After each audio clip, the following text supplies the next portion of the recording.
It's time to worry less and trust your ability to find solutions more.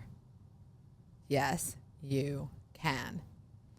Welcome to Wandering the Wild Mess with Heather Morgan. I am so happy you're here. All right, y'all. This one is all about you're not worrying anymore. We're not doing worry. We're not doing that. It's done. Like, have you guys not heard Let It All Work Out? Like, literally, that's the theme song to my life. And I'm here to remind you that it should be the theme song to yours as well. Because I have this urge to not worry about anything and truly know it always works out. And I will scream from the rooftops that that is the way that you get everything you want from life, is to truly believe that not only that you will and that it will all work out, but that you're worthy and deserving of that truth. I am literally here to remind you, you need to just totally believe that you are worthy of all these things, and they will be. I feel like so much of this work that I've done, and you guys have seen it if you've listened from the beginning, has really been understanding and learning how I get me to come back to me. I talk about inner work, and I'm really unpacking all of this old nonsense and programming from previous parts of my life that made me, for whatever reason, not feel worthy, good enough, that I have to perform, that I have to do this or I have to do that to be worthy of things. That you have to try so hard and you have to struggle just to get anything. Like, who told us that? And maybe it's someone in your life. Maybe you saw it. Maybe, you heard things like money doesn't grow on trees, or we have to work hard to have the things that you want from life. And that's great. There's some humble qualities around, being good and dedicating yourself to things that you're passionate about. But when it comes to just like moving through the world, things can work out for you perfectly. Things don't always have to go wrong. Things don't always have to be hard. I'll tell you a little story because this is so near and dear to my heart. And I swear, I just got back from traveling, and whenever I travel in the Uber, this is the little thing I do. So I'll get in, and I usually like to listen to headphones. So I always have my headphones ready, and I vibe out the driver. So I don't know if you do this too, but this is just so you get to know me. This is my move. So I get in the Uber, and I'm always like, does this person like need a message from me? Like, do they need, and I'll just know. I know. I'll just know. I'll feel the energy. I'll hear how they like, and I can tell if they want to talk, and I can tell if like, and sometimes a voice will be like, they need something. They need to hear from you. I know that sounds really weird but if you know me, it probably doesn't. But that's how I operate. So I'm not just yapping for y'all. I mean, even though I love to, I'm literally moving through the world like this. Like, I'm in the Uber, on the plane. I try not to. If I am fully content with sitting there and listening to my AirPods and doing my own thing. But if the people need me, like, I mean, you know what I mean? Like, if I feel like my message needs to be heard by someone, it's not like I'm preaching. I always am just open. So let me give you the example. So I get in this Uber, and the guy's there. It was anyways, I get in. So he starts kind of yapping, oh, where are you from? And I'm telling him, well, I'm from Utah. I live in Tennessee, yada, yada, yada. He says, oh, are there a lot of Mexicans in Tennessee? He was Mexican. I was like, yeah, I think that, anyways, that was kind of a weird thought. So I was like, I don't know. Are you thinking about moving to Tennessee? Because it's a great place. And so we get down the path, and then he's telling me that he has, he does Uber, but he had these really good, doing well, like food truck business. But lately, and goes into the economy, and it hasn't been doing good. And, he's telling me how much less he's made and all these things. And he goes, and the bills just keep coming. And I have all these bills, and I still have to pay the mortgage, and I have to pay this, and I have to pay that. And I go, yeah. And I said, yeah, I understand. I go, but do you like doing the food truck? Do you enjoy it? And he's like, yeah, that's why I started it. And I was like, well, it'll come back around. Surely it will. If you love it, just, any day it could change. Any day it could be the biggest sales day you ever had. Like, you literally never know. Every day you go. And he's like, yeah, I know. And I said, you want to know a trick about the bills too?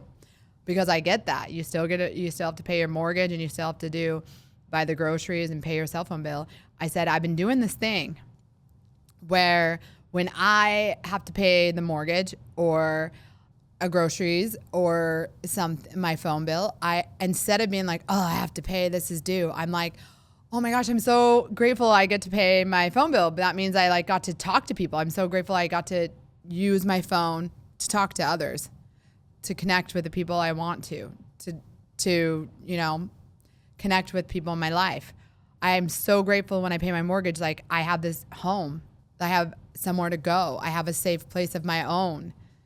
I can provide, for his instance, he had a number of kids, like, that your kids have this home. Like, when you're switching your mindset around what your obligations are in life, things that you wanted, right? Like, a lot of people have like a thought, like, I want to have a cell phone. So you want to have a cell phone because you want to be able to connect with people. But when the bill comes, you're like, oh, it's a bill. But it's like, you wanted that. It gave you something. There's abundance in that. You're paying for it because you want to connect. You're paying for your home because you want somewhere to call your own, because you want a place to sit in your backyard, because do you see what I'm saying? And so, yeah, we think of it like a burden, although it's something that we wanted from our life. And it gives us abundance. It gives us something. And we're just exchanging back that energy, right? Almost like a relationship, right? Like, it's not a give, and it's a give and take. And so you're just giving that back for what you were given. The abundance, the memories in your home, the things, the phone calls late night that you wanted to make, all of that was abundance. And now it's just exchanging that energy back. Oh, of course. And you can thank it. And sometimes when I say stuff, I'm a little, because I'm sure some listeners are like, okay, really, this girl? But like, sometimes I kind of wait to see how it lands. And he was like, the wheels in my head are really turning right now. You're really making me think differently about this. And I'm like, well, good, because I hope it's helpful. And he's like, you're right. And I think about, there's a lot more homeless people, like, here now. And I realize I am very grateful for my home. But then I get frustrated when I have to pay for it. But I want a home. And I'm just saying that the perspective of the mind is very key in allowing yourself to have more abundance and see life as abundant instead of as a burden or from a lack mindset, meaning I don't have enough, so I have to pay this, I have to pay that. You're continually like thinking down that path. It's hard to move in a place where you can actually attract more abundance, because your mind is thinking that it isn't safe to have because it always goes, instead of thinking that it always flows to you. And that's been something that's really helped me in this whole idea, the urge of not to worry about anything, because I'm like, what does it solve? It feels like it solves something in the moment because you feel like you're doing something. You're like, well, I'm worrying, so I at least care about the problem. But it's not about worrying, it's about solutioning. And up until this point, you've always figured it out. You've always solutioned, right? So what has the worry ever brought you? Has the worry ever suddenly made like a miraculous, wonderful thing happen? And if so, I mean, no, it hasn't. I mean, we all know that. Like, you've never worried about something. Maybe it doesn't happen, so you just wasted that time worrying. So you kind of like lost time, which is our most precious asset, all of us, regardless of where you are thinking about abundances financially. Time is our most valuable asset. So using it and spending it if you think of it as currency, on worrying, there's no ROI. I'll tell you that. Because I have to stop myself so quickly when I go down the path of worry of like, how is this helping solution? How is this good use of my time? How is this? And you almost have to stop yourself and go, oh, okay, this thought really isn't useful. Let's acknowledge it and move on. And it's almost like, because of my corporate world, it's almost like that in a meeting. And I think I've talked about that before early on, but you're sitting there and we're all like, here's what we need to solve. And then there's someone like Jane on the side that's just like, well, this problem, but this problem, but this problem, but this. And it's like, Jane, we're here to solve things, not talk about the problem. And Jane is in our minds all the time. There's a Jane going like, well, what if this? What if that? What if this? And it's like, Jane, you're literally not helping. Like, we all came here to just solution and solve and move on with our lives. You're like over here making it like front page news. It already is what it is. Like, how are we solving it? And that is so many things in our life all the time. And I want to like tell a little bit, like, when I think I mentioned it before, like self-leadership. And that's the same way of like, if you think about any good leaders in your life, whether it was like how you think of your parents or mentors or people that you think lead well, or even like in the military, think of like, you know, I don't even know, the colonel, like somebody that's a big time leader. Like, they're not freaking out. Nobody trusts the person that's freaking out. Like, what are we going to do? What are we going to do? No one's asking them to solution the problem. Because that person's like hysterically freaking out. Like, they're not a leader. You wouldn't call them a leader. But yet you're the leader of your life every day. So if you wouldn't trust the leader that's like, what are we going to do? I don't know. What are we going to do? Freaking out over like something, you're like, I'm not going to ask that person to solve this problem, because clearly they don't know what they're doing. You know, have you ever been somewhere you're like asking for help and someone's like freaking out and you're like, okay, let's move on. This person's not going to help. That is you when you're letting that background voice be like, what am I going to do? What am I going to? How are you even leading yourself? Like, you're literally like drowning. You're freaking out. And it's really not helping you find your way. And I feel like as I've moved away from fear-based narratives where they're just there to create worry, I can't tell you how many times in the moments of the life decisions that I'm making right now that a lot of people do not understand. They're like, well, what are you going to do? What about this? What about that? What are you going to do? How are you going to do that? And when I just quietly have to say, like, it will just all work out. I've really had to like train my mind to know that it will, and not listen to all of the projections of worry on me. And that has taken like a lot of my own self-discipline. And so I realize why some people don't do it. And whenever I talk to people about like these moves that I'm making, which is really to focus on this podcast, because I want to help people see all their potential, grow their minds, think a little bit differently from someone with a grounded mind, with over a decade in corporate America, knows how that world operates, but doesn't want to be a part of it anymore. And for many of reasons, right? But still appreciative of for all it was. It feels like I'm shedding so many things, and I'm just moving through my life now with, I don't want to live in worry.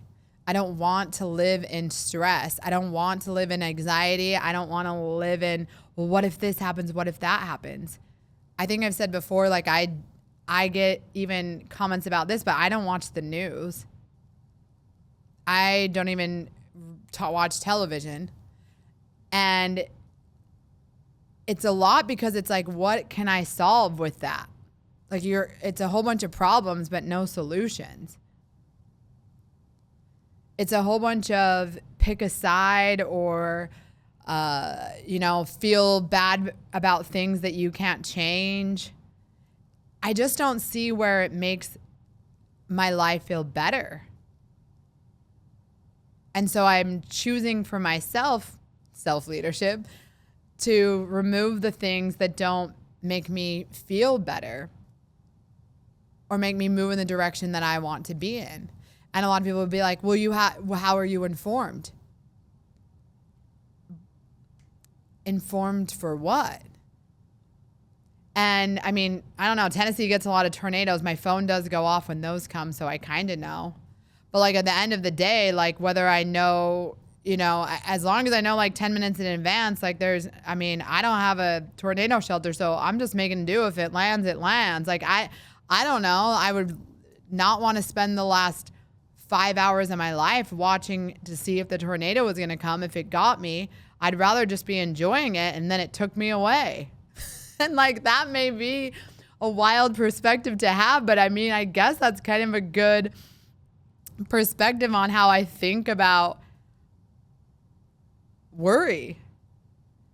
I don't really want to spend my time doing that. And I'm telling you this because I think, and I know actually because of the people I've talked to in my life and some of my friends and just how I grew up, like sometimes the loop of worry is a number for distracting from our own lives. If we can look at what's wrong with everyone else's life or what's wrong with the world or what's wrong with that, then our focus, the lens that we're seeing the world is like, oh, all of these things are happening. And we're not really zooming in on like, but what am I doing? How am I moving through the world? How am I impacting? And for me, I really think of it nowadays as like, I want to protect my light at all costs. And when I say my light, like I want to be like this brightness in the world. When I get into those Ubers and I have those conversations and they leave like, oh my gosh, I really needed to hear this. And I'm not tooting my own horn, but I swear to you, if I had $1 for every time an Uber driver told me, you said exactly what I needed to hear, I'd be doing pretty well, because there are people that need your brightness. They need people that are seeing through the lens of like kindness and happiness, and they're not reflecting negatively. And for me, I feel like it's kind of like my duty to protect my energy from the things that won't allow me to be as positive as I am. So it's not to like, it's honestly like trying to give back to the world by not letting the world darken me. And I'm not judging if that's your thing. I know plenty of people that watch the news religiously, I know generationally that's a thing. But it doesn't even have to just be the news. It could be the drama in your own life that you're just looping and focusing on. But if you stopped yourself and you said, why am I like focusing on this so much? You'll probably realize that you're deflecting from something you really need to focus on. And like, don't get me wrong, I do that all the time. Like, I feel like sometimes I'm like ADHD. And so the other night I was doing some inner work.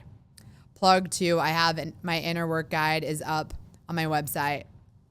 It goes through the process, and it's been, it's never ending. You're always doing the work, but it's a good intro if you're kind of curious to like what that looks like. But I'm doing it, and mid going through something that is just really rooted in me that I'm working through from my, my previous life, I literally stopped and I was like, I need a piece of dark chocolate. And then I like went up and got one, and I realized that's me like trying to like regulate my nervous system with like something familiar and distract from moving through this fully right now because it doesn't feel comfortable. And when you get into that level of awareness with yourself, you're like, when this feels uncomfortable, I do this. When I want to deflect from this certain thing, I do this. And just even knowing that is like a huge first step. So if you get there, I love that for you. I'm so proud because it's not easy. But I realized more that when I'm in this mindset of I don't worry, I have just this feminine urge to like, and it doesn't have to just be feminine, but like to not worry, not have a worry in the world and just move through joy. And even though I have that, like I said, things still come up. But at the end of the day, like my mindset is I don't worry. It always works out. It always works out. So if the maybe inner child in me needs me to like talk something through that she's still holding on to for a minute, fine. But at the end of the day, I'm not going to loop that. We're not going to sit in this grief place forever. Not because I'm not giving myself the opportunity to grieve, but just because it doesn't serve me. See it, identify it. Kind of like people say before, sometimes you don't need the solution. You just need to get it out, speak it, have it be seen, get it out of the darkness, and then it's not so scary. Say it aloud, and then move through it. And then it's like, all right, back to everything working out for me. All right, I'm glad we unpacked that. And literally, I've been that delusional. And sometimes it's kind of fun when I do that, when I'm like, I'm not going to worry about anything. Everything's going to be great. Because I will like do these little games, and I'll end this, but I wanted to tell you guys because I feel like this would be a great exercise for you to do one day if you just think, I can't think like that. Just pretend. They always say act as if. I'm a big believer. Act as if. It's not fake it till you make it. You're literally acting as if. A lot of people have said this, and it's so true because it's you embodying that. So if I truly think everything works out for me, you have to hold that vision even when you don't see it. So let's say, an instance, go to a restaurant. You're like, I really want to sit in this one table in this one area. I know I'm going to get that table. It's going to be great. You go in, they're like, oh yeah, there's none available there. Instead of being like, oh, see, everything doesn't work out for me, blah, blah, blah. You're like, oh, something better must be on the way. The next thing you know, where you end up sitting, you meet someone, you talk to them, the right opportunity that you needed rolls in, changes your life. That's literally how holding the vision and embodiment works.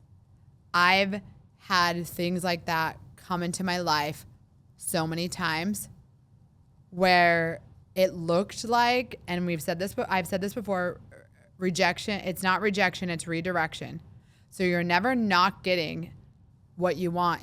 If it's a detour, something better is on the way. Everything has to orchestrate, but you have to keep the mind that it will and always does work out for you. And so when I go through if you just want to test drive it for like an evening, if you truly think that, I promise you that that's how it will be. That's how I move through the world, and I feel like everything always works out for me. I feel like I do not have a care in the world. I'm truly not worried about anything. And when I do allow myself to get little bits of worry, then I just work through them and we move on. And I cannot wait. The last thing I'm going to say is to show you fully, because I want to be an opportunity for you. This is like bigger than me. And I'm wrapping this up, but I have been definitely inspired to continue this because I know that when you can see other people doing it, it seems more possible. And I've said this before, I'm no better than anyone else. I'm no different. Nothing about me is more special than anyone else. We're all special and we all have different gifts. And so sometimes you just need to see someone truly moving through the world with that trust and that unwavering faith and seeing it all work out for them, for you to go, all right, that's the evidence that I needed for me to move on what I want from this life. So I guess worry doesn't really serve. I guess worry isn't really helpful. Like, if I can help you take a little bit of worry off your mind every day, that feels like a win for me. And I want that for you so much. So I'll end this by saying, let's see, what did I have? I kind of had a little note here. You don't have to have it all figured out. You just have to stay open to the next exciting adventure. That's what I think about all the time. It doesn't have to, I don't know the path. And I have some big news to tell y'all, and I can't wait too soon. And no, it's not related to a guest. But maybe by the time. But, and really it's just me trusting that I don't have to have it all figured out, that worrying is not going to help the path, that trusting fully that it will work out will show me the way. And it will you too. So put a little more faith in the actions and the ways that you look through the world, and a lot less time worrying about the how. This was Wandering the Wild Mess with Heather Morgan. You matter. Okay.